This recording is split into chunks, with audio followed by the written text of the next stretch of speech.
देखिए question number 5 में हम लोगों ने डिस्कस किया कि अगर दो आवेशों के बीच हवा माध्यम है तो हम कूलम्ब्स लॉ कैसे अप्लाई करेंगे।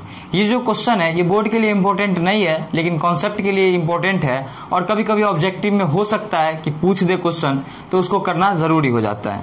अभी तक हम लोगों ने पढ़ा कि अगर दो आवेशों के बीच हमारा मीडियम जो है वो एयर हो तो हमारा जो एफ है वो कितना काम करता है। एफ काम करता है 1/4πε0 Q1 इंटू Q2 अपॉन में R स्क्वायर। ठीक है, इतना काम करता है।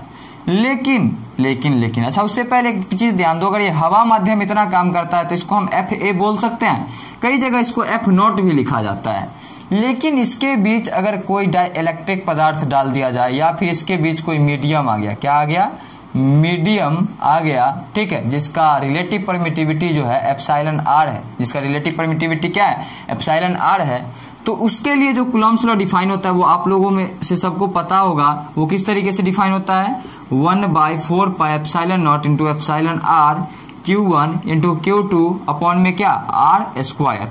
अगर आप डिटेल दिखना चाहते हैं तो मैं फिर से बोलूंगा, आप जाएं प्लेलिस्ट में इलेक्ट्रोस्टैटिक्स मैंने पूरा पढ़ा रखा है, उसमें आप कूलम्ब्स लॉ का लेक्चर देखें, आपको अच्छे तरीके से समझ में आ जाएगा कि मीडियम के लिए ऐसे क्यों, उसका आंसर आपको वहां पे मिल जाएगा। तो एयर के लिए ये काम करता है और मीडियम के लिए इतना काम करता है। अच्छा एक चीज बताओ, इसको किसी और फॉर्म में लिख सकते हैं क्या। अच्छा ये जो हमारा फोर्स है ना, ये किसी भी मीडियम के लिए वैलिड है, किसी भी माध्यम के लिए है, जिसका रिलेटिव परमिटिविटी जो है वो दिया रहे। अच्छा रिलेटिव परमिटिविटी के जगह पे कभी कभी के भी लिखा जाता है, जिसको हम लोग डाइइलेक्ट्रिक कांस्टेंट बोलते हैं, तो उसके लिए टेंशन आप लोग को बिल्कुल भी नहीं लेना है। अच्छा इसको मॉडिफाइड कर सकते हैं, क्या कर सकते हैं, देखिए तो इतना किसी के बराबर लग रहा है, किसके बराबर है, FA के बराबर है। मतलब फोर्स इन मीडियम बराबर हो जाएगा किसके, FA अपॉन में एप्सिलॉन R के। मैं जो करवा रहा हूं ये क्वेश्चन, उसमें इंपॉर्टेंट पॉइंट यही है और कुछ भी नहीं।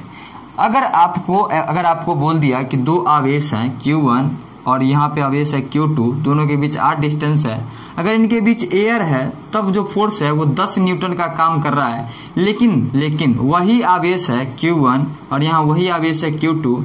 अब क्या किया, R डिस्टेंस पे रखा है, लेकिन अब क्या किया, इसके अंदर कोई मीडियम ला दिया। अब देख मीडियम जब भी आएगा तो उसका रिलेटिव परमिटिविटी क्वेश्चन गिवन करेगा। अगर नहीं गिवन रहेगा तो आपको वैसा मीडियम दिया जाएगा जो पॉपुलर होगा, उसका रिलेटिव परमिटिविटी आपको पता है, जिसका रिलेटिव परमिटिविटी मान लीजिए 2 है। तो बताइए इस मीडियम में फोर्स कितना काम करेगा। तो भाई फॉर्मूला पता है हमको, Fm बराबर जो फॉर्मूला होता है वो होता है FA अपॉन में एप्सिलॉन R।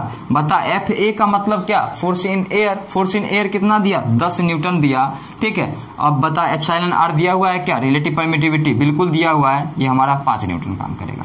तो एक बात बताते हैं, हवा में दो आवेशों के बीच हमेशा मैक्सिमम फोर्स काम करता है।